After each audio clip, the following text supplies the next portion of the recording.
We're just going to kind of touch on the high spots of a start line routine or a setup routine. Now, what I mean by that is this is the routine that you do with your dog from coming into the ring to coming to the first jump to the point you are leading out or starting your run. All right? It's that piece that a lot of us don't tend to focus enough attention on, but it really sets the tone for our entire run and our entire teamwork together in the ring. And so it does deserve quite a bit of focus and attention and developing a solid start line routine. How do you come into the ring? Do you come into the ring with your dog pulling you? Does your dog come into the ring heeling? Do they come in kind of shy? Do you carry your dog? Things like taking your leash off. When do you take your leash off? How do you do that? Those are going to be things that we're going to talk in the workshop tonight about. So again, be sure to go back and watch that if you're not able to watch it live. This is where I want to talk about, though, where do we come into and how we set up for this first obstacle in that entire process. I think it is so important that we develop this as a routine or have a protocol in place for what happens. This is something that is going to evolve over time, and you're going to adapt it depending on your dog and what they need.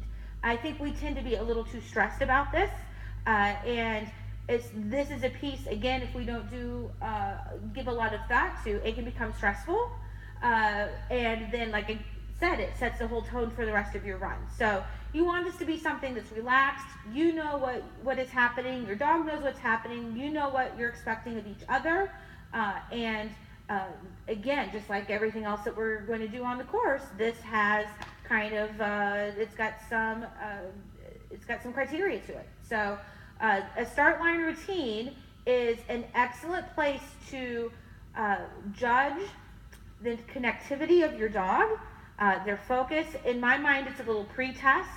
Okay, if we do this successfully, we get to run.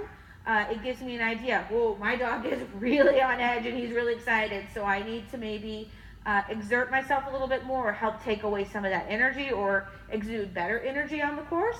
It could be, oh, my dog's a little worried about something. Let me alter this so that I'm getting good energy, positive vibes, and getting what we need to have happen. It could be, oh, your dog's a little worried about the leash runner. And so I need to be aware of now setting my dog up and putting a leash in a position so that, that's not going to be an issue. So all those things you've got to be taking into account and thinking about with your dog. The thing is with this setup routine is it needs to be as hands-free as possible.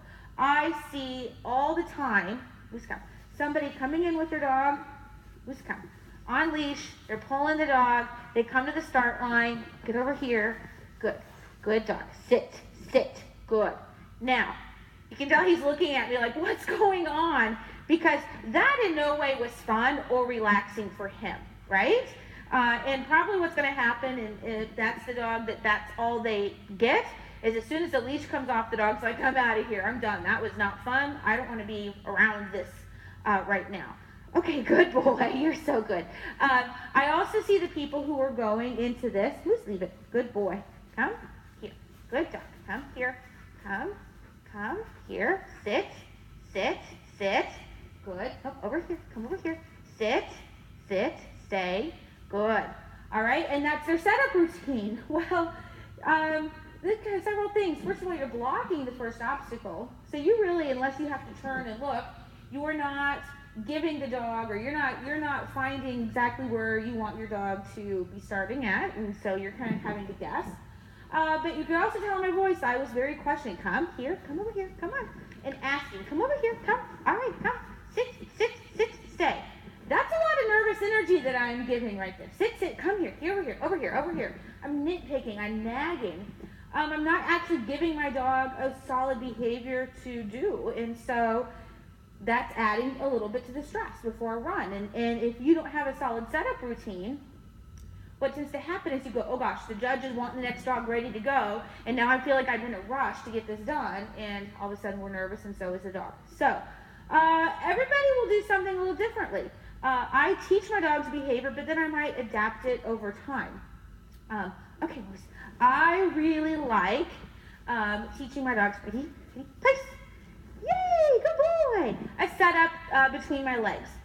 It's a fun little trick to teach. Good boy. I know exactly what my dog sees, the position I'm setting him at, because I am right there looking at it myself. That's a great thing. I also use this little trick outside the ring if I'm in a real congested area. I'm just going to have my dog come between my legs and sit. And I know, ideally, nobody's going to be bumping into him. He's not going to get into trouble. He's kind of planted right there, and this is kind of a safe spot for him. So this is a great, great, great behavior to teach. Some dogs don't like it. Little dogs, I don't think this is something that they tend to like. Some dogs, especially when you go to the point where you're kind of stepping over, if you bump them once, they're like, done. So you've got to make sure, who's he come? Six, good boy. You've got to make sure that when you're doing this, good boy, you're not stepping, bumping, or doing anything that's going to make that not fun for them, if that's what you choose. Okay. I also, with my dogs, Moosey, have taught them a tuck in at my side behavior. Moose, in, get in. Good, get in. Sit, good boy. So I will give a get in behavior. Again, I see what my dog sees.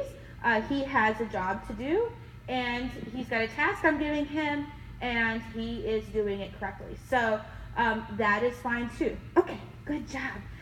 If you do obedience and you've got a heel or like a finish cue or something, what are you doing? That is certainly something, leave it, that you can do with your dogs too. Good, ready? Here. Your hand target cue also works. Leave it. Good boy. Here. Here. Leave it. Here. Good. Here. Yes. Here. Good. And you can use that to help line them up. Good boy. Okay. Good job. So use the tools that you already have. If you have a good little hand touch cue, apply that to your start line routine to use it. Leave it. Good boy. Down. Leave it. Good boy. Now, you may choose to leave your dog in a down versus a sit. My little Sia, for example, her setup routine is to come between my legs and lie down because she does better in a down versus a sit. So that's something you also have to think about. Soleil, I don't ask her to sit or lie down. She does a little bit better in a stand, and she gets UTIs very frequently, so I don't ask her to do a lot of it because I don't want a lot of dirt getting back there either. So you got to think about all of those things as well. I don't recommend for a lot of dogs to start in a stand because I don't think that's clear enough for them. So something you've got to think, all things you have to weigh as you're doing your start line routine with your dog. My ideal start line routine with my dogs and what I do, so for example, what I'm doing with Moose now, okay, is leave it, you silly. We come in the ring, he might want to be playing tug or something, leave it. Good, here, we might do some hand touches, good boy, sit. I'm going to take his leash off. I'm trying to do a better job about having him sit when I take it off because he kind of wants to do the little futzy thing and shake his head back out of it. Good boy. Okay. And then leave it. And then good boy. Hey, you leave it. Thank you. That is not nice. Good boy. Then we're going to come into the ring. Okay. Good boy. Behind. Place. Yay. Good job. I might toss the leash. Good job. Stay. And then we're ready for our lead out. Good boy. Okay, get it. Good boy. All right. So that's the routine that I do with him that is working well for us. There have been a couple times, here, get in, where I have just used this little tucking in behavior just to try it to see if I like it any better. So don't be afraid to experiment with different tools if you have them to see what you like best.